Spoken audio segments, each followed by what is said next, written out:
Hello and welcome back to my channel. If you are new, welcome, and if you're not, welcome back. My name is Victoria, and yeah, I have a lot of updates for you all. I know I haven't been posting as much really lately, but there's a really good reason for that, and the reason is I am moving. I am moving to a new country. My time here in Stockholm, Sweden has unfortunately come to an end. Those of you who've been keeping up with me know that I've been here for a little bit over a year now, and I've had some really great experiences, some really interesting experiences, but overall it's been just a great journey of self-discovery and reflection and really adventure. I don't know how else to put it other than using those words. So I am looking forward to my next chapter, but before I did officially embark on that next chapter, I wanted to share with all of you some of the things that I will be missing from my time here in Stockholm, Sweden.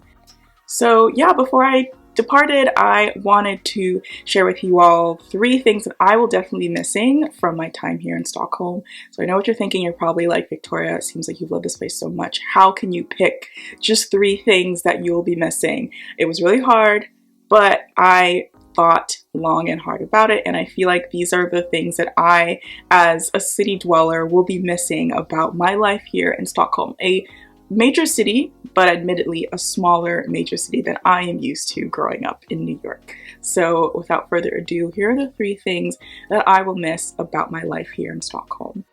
The first thing is punctual and reliable public transportation.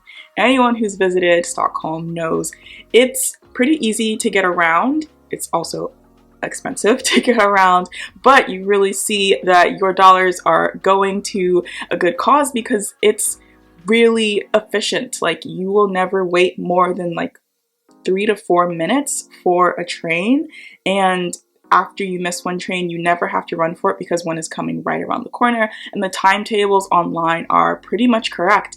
It's been a dream knowing that a train or a bus is going to be there right at the right time. You get places much more on time, and you don't have to really plan your day around public transportation or plan your journeys around public transportation.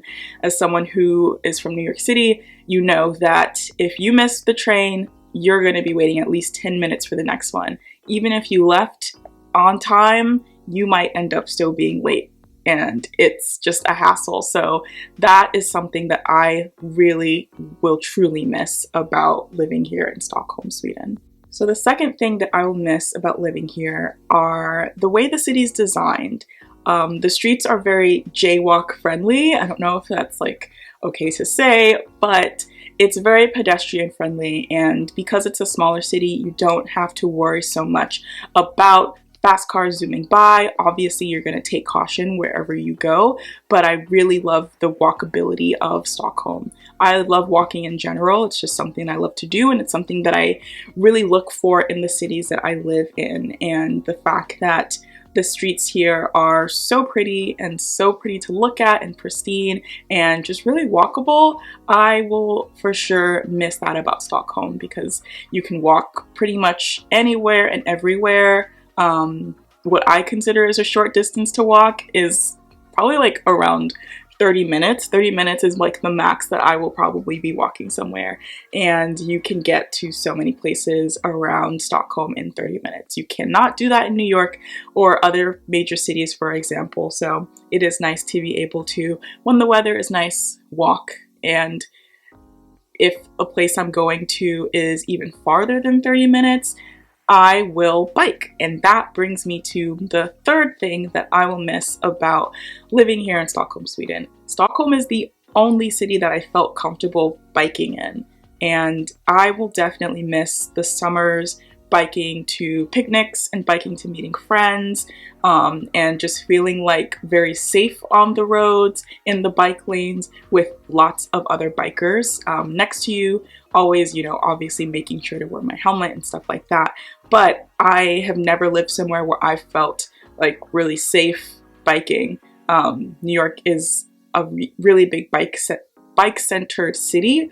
But you still hear about a lot of accidents happening. You still hear about a lot of tense situations with people in cars, and that's just not really a thing in Stockholm. And I think that's indicative of a lot of European cities. But I really, really, really will miss that. I just recently sold my bike because I had to get rid of it. And it was a really painful experience because that bike took me through some great journeys around the city. I bought it at a really vulnerable time at my time here in Stockholm, so it was a really important purchase for me, and it was a great deal as well, so I will definitely miss it for those reasons. But yeah, those are the 3 things that I will miss about living here. There are hundreds of other small things as well. There are a lot of things that I won't miss as well, but it's been really an amazing journey here. I've learned a lot about myself, as I said before. I met some amazing people. I took some really great trips. I explored parts of the country that I never thought I would, like going up to the Arctic Circle, visiting Uppsala, going to Abisko, and just making some really amazing friends and relationships that I will cherish for the rest of my life. So I just feel incredibly privileged and lucky to get to experience this and hopefully inspire other people to go out and step out of their comfort zone and do that thing that they never thought that they could do, and see that someone like me is able to do it. So if I can do it, you can definitely do it too. And we'll see, what the future holds as well. I started this channel as a way to document my life because it's always been a dream of mine to live abroad. And I'm happy to say that that dream is not ending yet. Hopefully not ending anytime soon. So I will still be on the continent of Europe. I won't say where just yet, but if you have an idea, feel free to comment down below where you think I will be headed to next. So we shall see what the future holds for me. I am excited and looking forward to continuing to visually document my times abroad. It's in a weird way a form of therapy for me to just kind of sit in front of a camera and be vulnerable and talk about and process what I've been experiencing here. Not really for any views, just as a creative outlet for myself, because I think it's important that you put your energies into things other than work. So that's kind of been what I've been doing here, and I am looking forward to the next adventure. And I hope that you all continue to watch, and I will be posting my new location with a video. And maybe the next video I will also talk about some of the things that I won't be missing from Stockholm and some of the things that I am already looking forward to in my new location. So yeah, that's it for me. Pretty short video, but thank you so much for watching. And if you got anything out of this video at all, feel free to like, comment, and subscribe. So until next time, bye.